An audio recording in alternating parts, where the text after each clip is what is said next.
بسم اللہ الرحمن الرحیم۔ قوم لوط پر عذاب کیسے آیا؟ محترم دوستو، اس ویڈیو میں آپ کو لوط علیہ السلام کی قوم پر عذاب کیسے آیا اس کے متعلق بات کریں گے، لیکن اس سے پہلے تم سے درخواست یہ ہے کہ ہمارے اسلامک ویڈیو دیکھنے کے لیے ہمارے چینل کو سبسکرائب کر لو اور ویڈیو کو لائک اور شیئر کر دو۔ محترم دوستو، واقعہ یہ ہے کہ قوم لوط کے عذاب کے لیے اللہ تعالیٰ نے جو فرشتے بھیجے تھے وہ سب سے پہلے حضرت ابراہیم علیہ السلام کے پاس آئے۔ حضرت ابراہیم علیہ السلام جنگل میں سیر کر رہے تھے۔ انہوں نے دیکھا کہ 3 اشخاص سامنے کھڑے ہیں۔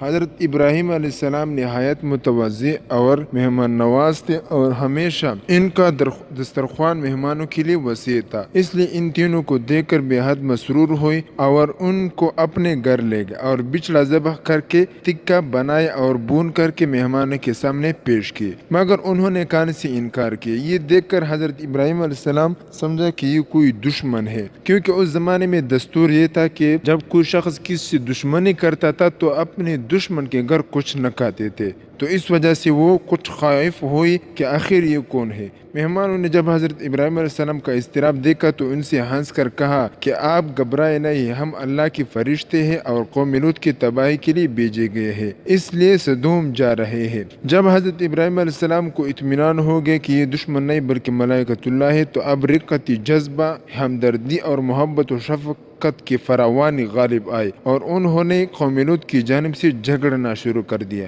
اور فرمانے لگے کہ تم اس قوم کو کیسے برباد کرنے جا رہے ہو جس میں لوط جیسا اللہ کا برگزیدہ نبی موجود ہو، اور وہ میرا برادر زادہ بھی ہے اور ملت حنیف کا پیرو بھی ہے۔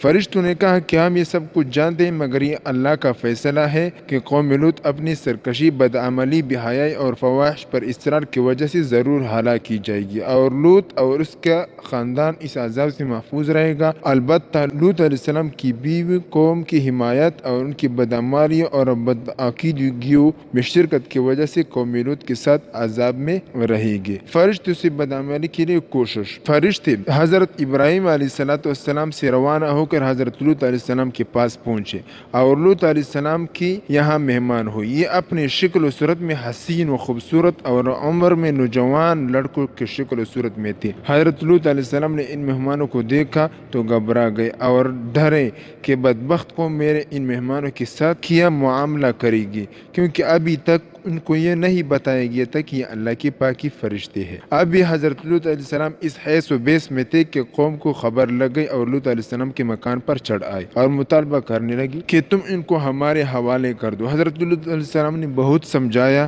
اور کہا کہ تم میں کوئی بھی سلیم فطرت انسان رجل رشید نہیں ہے کہ وہ انسانیت کو بوتے اور حق کو سمجھے۔ تم کیوں اس لعنت میں گرفتار ہوئی اور خواہشات نفس کے ایفا کے لیے فطرتی طریقے عمل کو چھوڑ کر اور حلال طریقے سے عورتوں کو رفیق حیات بنانے کی جگہ اس ملعون بے حیائی کی در پہ ہوئے ہو؟ کاش میں رکن رشید کی زبردست حمایت حاصل کر سکتا۔ حضرت لوط علیہ السلام کی اس پریشانی کو دیکھ کر فرشتوں نے کہا کہ اب ہماری ظاہری صورتوں کو دیکھ کر گھبرائے نہیں، ہم ملائکہ عذاب اور اللہ کے قانون جزائے اعمال کا فیصلہ ان کے حق میں اٹل ہے، وہ اب ان کی سر سے ٹلنے والا نہیں ہے۔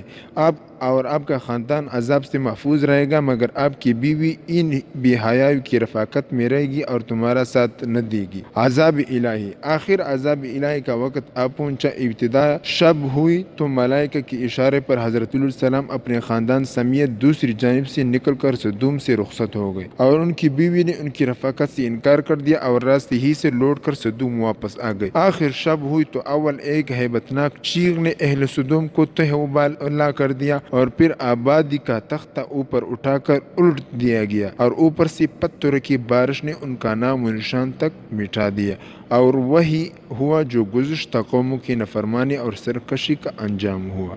اللہ تعالی ہماری حفاظت فرمائے۔